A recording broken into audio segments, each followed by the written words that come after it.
Қайырлы күн баршаңызға. Бүгін сіздермен өте керемет жұмсақ болып шығатын 3 стакан тортын жасайтын боламыз. Видеоны соңына дейін қараңыздар. 2 жұмыртқаға қантымызды салып, жақсылап араластырамыз.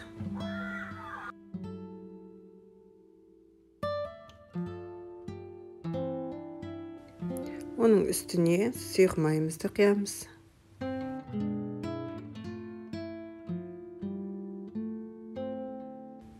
Келесі айранымызды құямыз және де жақсылап араластырамыз.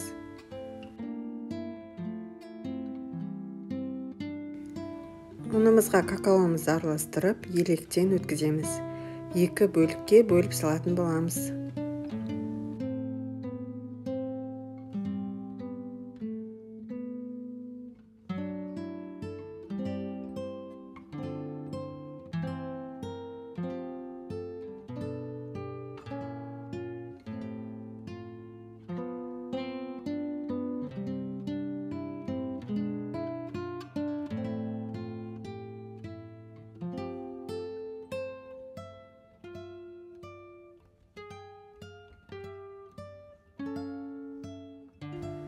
Дайын болған қамырымыздың үстіне 1 шай қасық содамызды саламыз.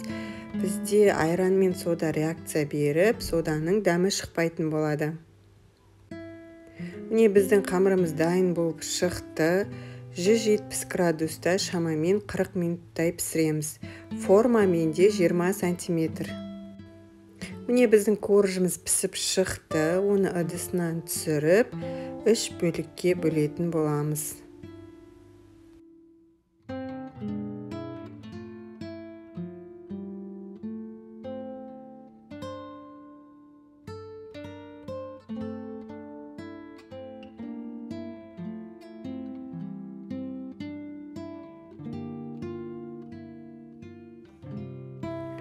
Не қараңыздар, корждарымыз өте керемет болып шықты. Сіздер де осылай асықпай, ақырын ғана 3 бөлікке бөліп алыңыздар.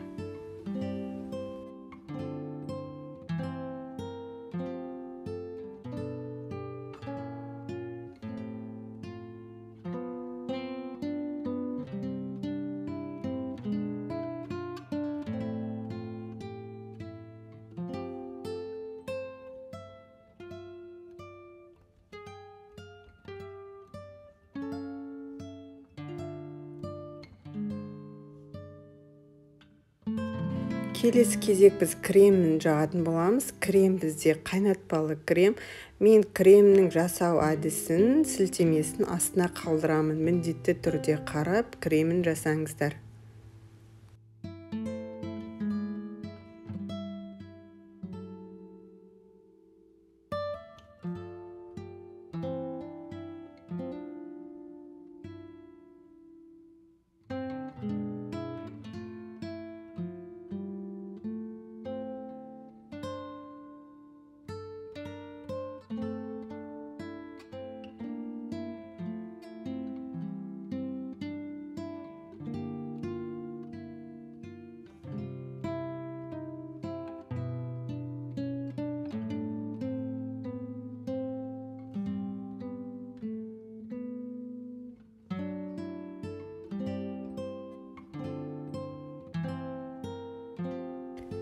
Міне мен осылай сәндеп шықтым. Сіздер өз қалауларыңызша сәндесеңіздер болады. Үстіне жеміс-жидек қойсаңыздар болады. Шоколад қойсаңыздар болады әртүрлі.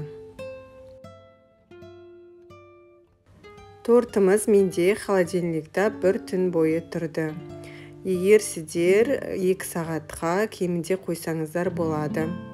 Қараңыздаршы, өте нәзік жұмсақ болып кесіліп жатыр. Қазір дәмін көретін боламыз.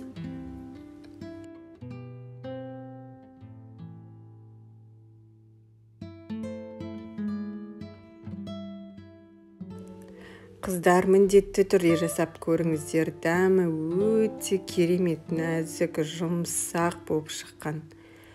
Өте оңай жасалады. Және де менің YouTube каналыма тіркелуді ұмытпаңыздар.